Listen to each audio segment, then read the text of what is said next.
प्रधानमंत्री जी श्री नरेंद्र मोदी जी।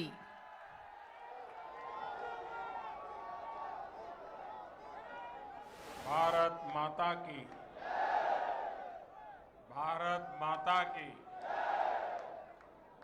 मध्य प्रदेश के राज्यपाल श्रीमान मंगूभाई पटेल, मुख्यमंत्री भाई शिवराज जी, रेल मंत्री अश्विनी जी, अन्य सभी महानुभाव और विशाल संख्या में आए हुए भोपाल के मेरे प्यारे भाइयों और बहनों, सबसे पहले मैं इंदौर मंदिर में रामनवमी का जो हादसा हुआ, मैं अपना दुख व्यक्त करता हूं। इस हादसे में जो लोग असमय हमें छोड़ गए, उन्हें मैं श्रद्धांजलि देता हूं। उनके परिवारों के प्रति अपनी संवेदना व्यक्त करता हूं। जो श्रद्धालु जख्मी हुए हैं, जिनका अस्पताल में इलाज जारी है, मैं उनके जल्द स्वास्थ्य की भी कामना करता हूं। साथियों, आज एमपी को अपनी पहली वंदे भारत एक्सप्रेस ट्रेन मिली है। वंदे भारत एक्सप्रेस से भोपाल और दिल्ली के बीच का सफर और तेज हो जाएगा। ये ट्रेन प्रोफेशनल्स के लिए, नौजवानों के लिए, कारोबारियों के लिए नई सुविधा लेकर के आएगी।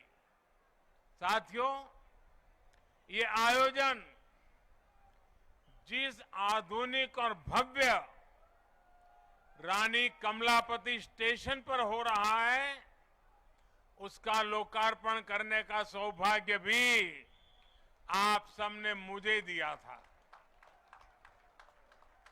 आज मुझे यहीं से दिल्ली के लिए भारत की आधुनिकतम वंदे भारत ट्रेन को रवाना करने का आपने अवसर दिया है।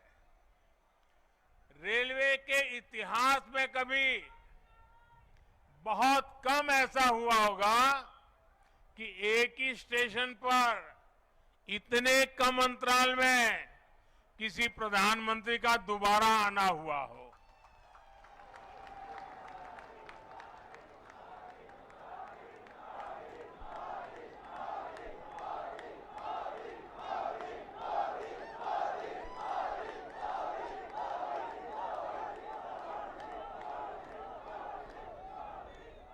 लेकिन आधुनिक भारत में नई व्यवस्थाएं बन रही है, नई परंपराएं बन रही है। आज का कार्यक्रम इसी का भी एक उत्तम उदाहरण है।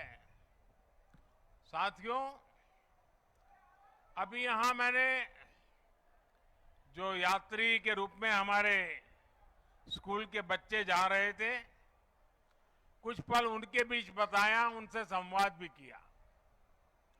उनके भीतर इस ट्रेन को लेकर जो उत्सुकता थी, उमंग थी, वो देखने योग्य थी। यानी एक तरह से वंदे भारत ट्रेन विकसित होते भारत की उमंग और तरंग का प्रतीक है। और आज जब ये कार्यक्रम तय होता था, तो मुझे बताया गया कि 1 तारीख को कार्यक्रम है। मैंने कहा, भाई 1 अप्रैल को क्यों रखते हो?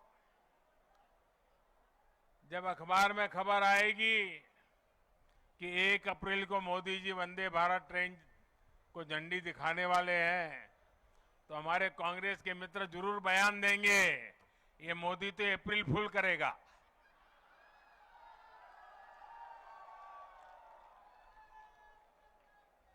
लेकिन आप देखते हैं 1 अप्रैल को ही ये ट्रेन चल पड़ी है। साथियों, ये हमारे कौशल हमारे सामर्थ्य, हमारे आत्मविश्वास का भी प्रतीक है। और भोपाल आने वाली ये ट्रेन तो पर्यटन को सबसे ज्यादा मदद करने वाली है। इससे सांची स्तूप, भीमबेटका, भोजपुर और उदयगिरी गुफा जैसे पर्यटन स्थलों में आवाजाही और बढ़ने वाली है। और आपको पता है कि पर्यटन बढ़ता है तो रोजगार के अनेक अवसर बढ़ने लग जाते हैं, लोगों की आय भी बढ़ती है।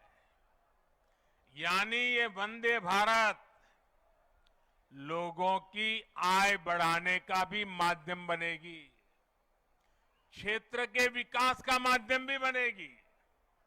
साथियों, 21वीं सदी का भारत अब नई सोच, नए अप्रोच के साथ काम कर रहा है। पहले की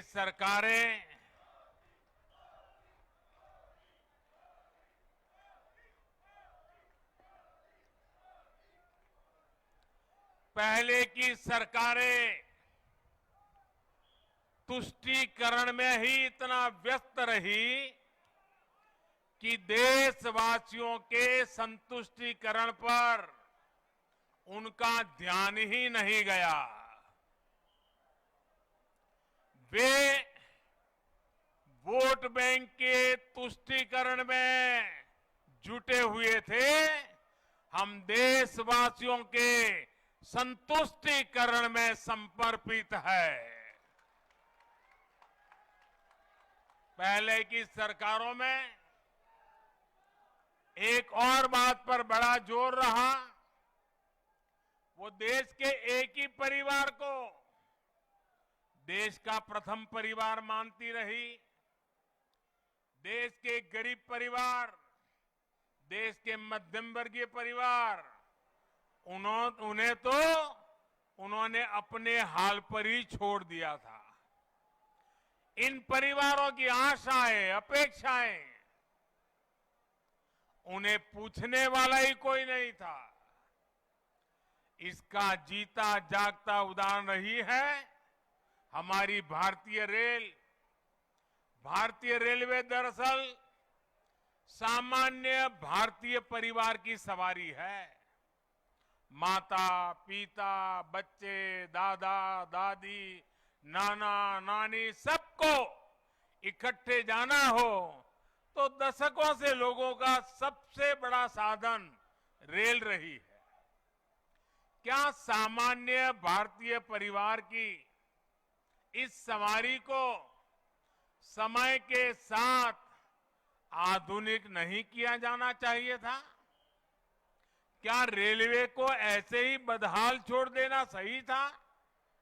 साथियों, आजादी के बाद भारत को एक बनाया बहुत बड़ा रेलवे नेटवर्क मिला था। तब की सरकारें चाहती तो बहुत तेजी से रेलवे को आधुनिक बना सकती थी, लेकिन राजनीतिक स्वार्थ के लिए, लोक लुभावन वादों के लिए रेलवे के विकास को ही बलि चढ़ा दिया गया। हाल तो ये थी कि आजादी के इतने दशकों बाद भी हमारे नॉर्थ ईस्ट के राज्य ट्रेन से नहीं जुड़े थे। साल 2014 में जब आपने मुझे सेवा का अवसर दिया तो मैंने तय किया कि अब ऐसा नहीं होगा। अब रेलवे का कायाकल्प होके रहेगा। बीते 9 वर्षों में हमारा ये निरंतर प्रयास रहा है कि भारतीय रेल दुनिया का श्रेष्ठ रेल नेटवर्क कैसे बने। साल 2014 से पहले भारतीय रेल को लेकर क्या क्या खबरें आती थी, ये आप भली भांति जानते हैं। इतने बड़े रेल नेटवर्क में जगह जगह हजारों मानव रहित फाटक थे। वहां से अक्सर दुर्घटनाओं की खबरें आती थी। कभी कभी स्कूल के बच्चों की मौत की खबरें दिल दहला देती थी। आज ब्रॉडगेज नेटवर्क मानव रहित फाटकों से मुक्त हो चुका है। पहले ट्रेनों के दुर्घटनाग्रस्त एक्सीडेंट होने और जान माल की हानि की घटनाएं भी आए दिन आती रहती थी।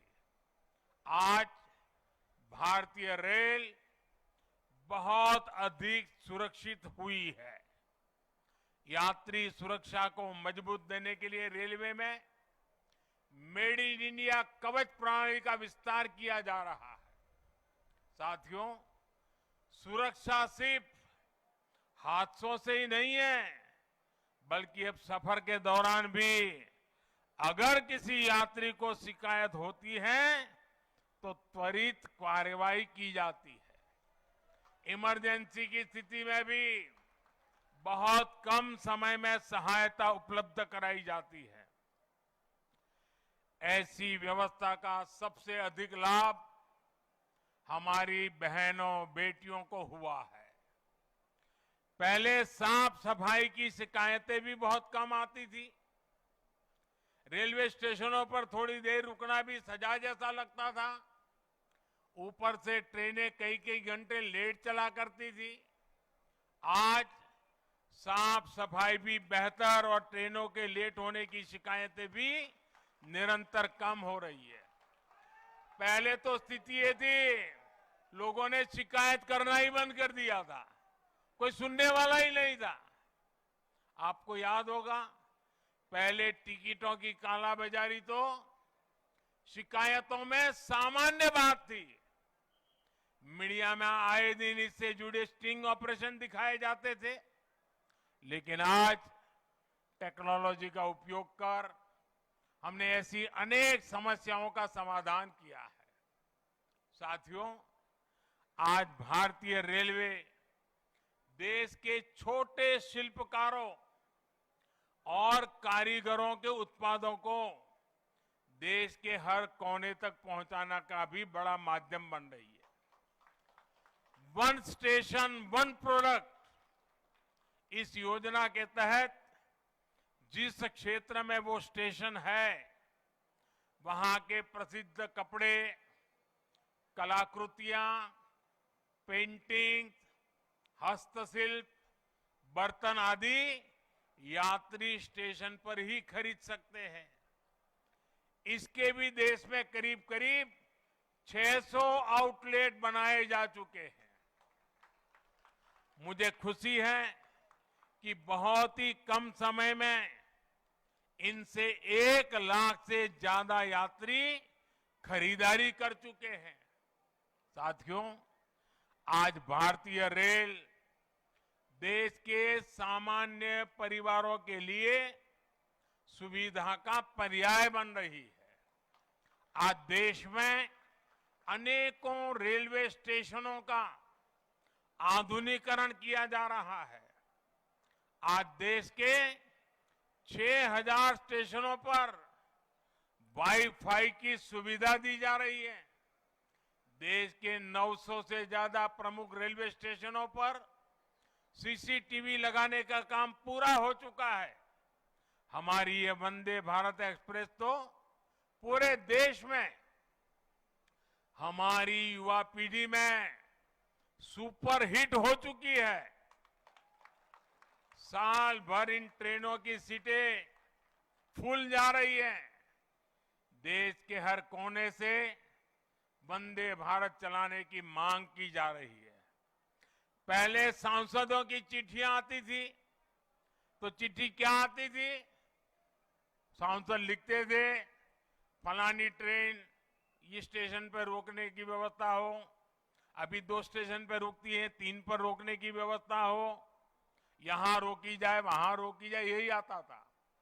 आज मुझे गर्व है, मुझे संतोष है जब सांसद चिट्ठी लिखते हैं और मांग करते हैं कि हमारे यहां भी वंदे भारत जल्दी से जल्दी चालू हो।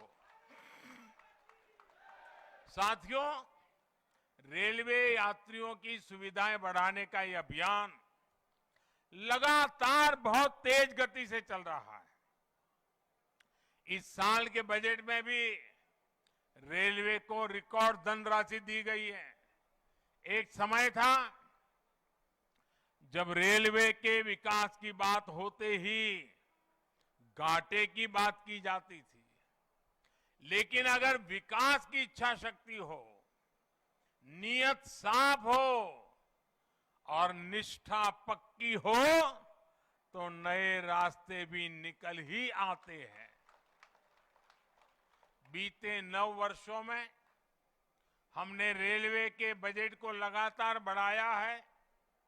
मध्य प्रदेश के लिए भी इस बार 13,000 करोड़ रुपए से अधिक का रेलवे बजट आवंटित किया गया है, जबकि 2014 से पहले मध्य प्रदेश के लिए हर वर्ष औसतन 600 करोड़ रुपया, आप बताइए 600 करोड़ रुपए रेलवे बजट था।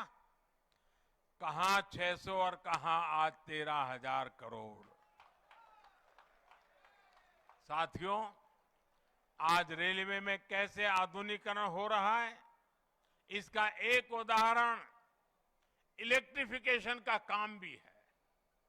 आज आप आए दिन सुन रहे हैं कि देश के किसी न किसी हिस्से में रेलवे नेटवर्क का 100% बिजलीकरण हो चुका है। जिन 11 राज्यों में 100% बिजलीकरण हो चुका है, उसमें मध्य प्रदेश भी शामिल है।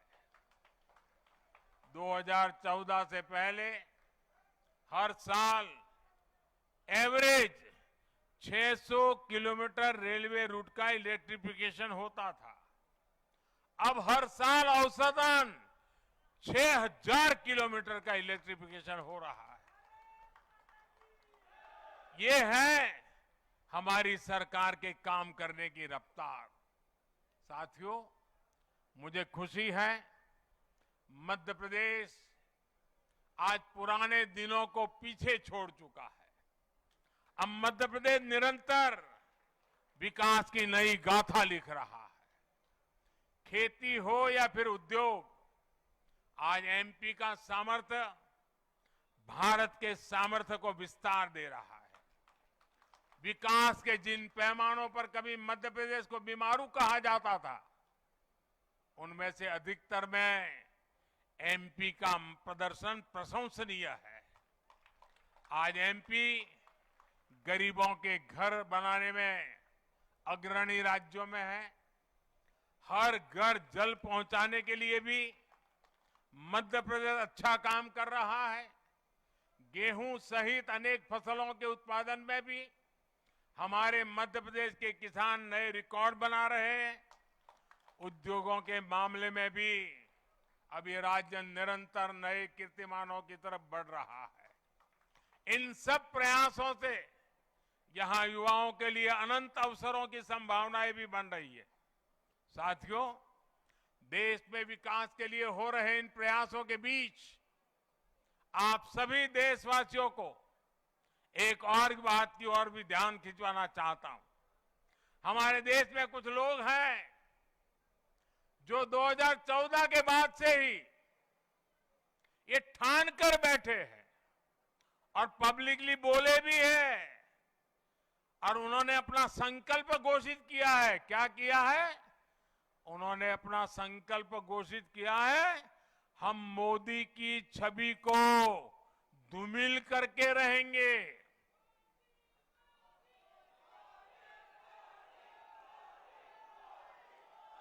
इसके लिए इन लोगों ने भांति भांति के लोगों को सुपारी दे रखी है और खुद भी मोर्चा संभाले हुए हैं।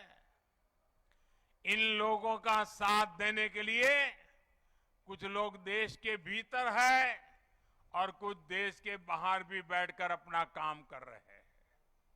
ये लोग लगातार कोशिश करते रहे हैं कि किसी तरह मोदी की इमेज को दुबिल कर दें।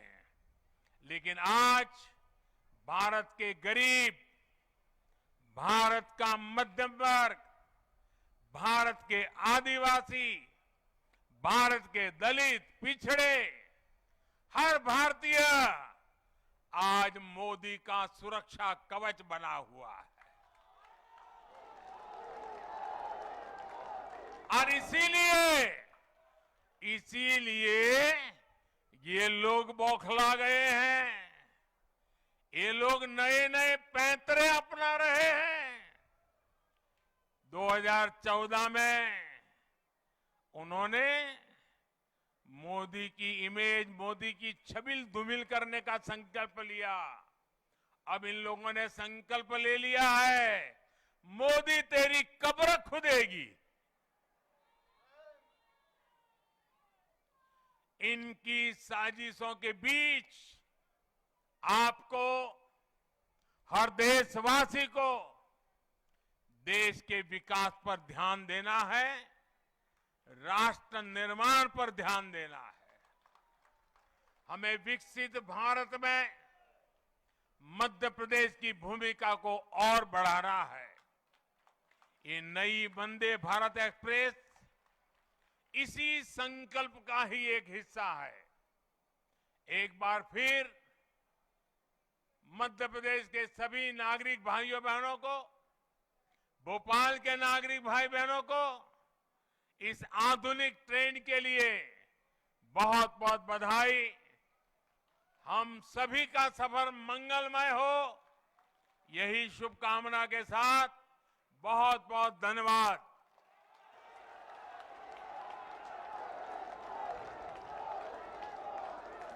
धन्यवाद माननीय प्रधानमंत्री जी।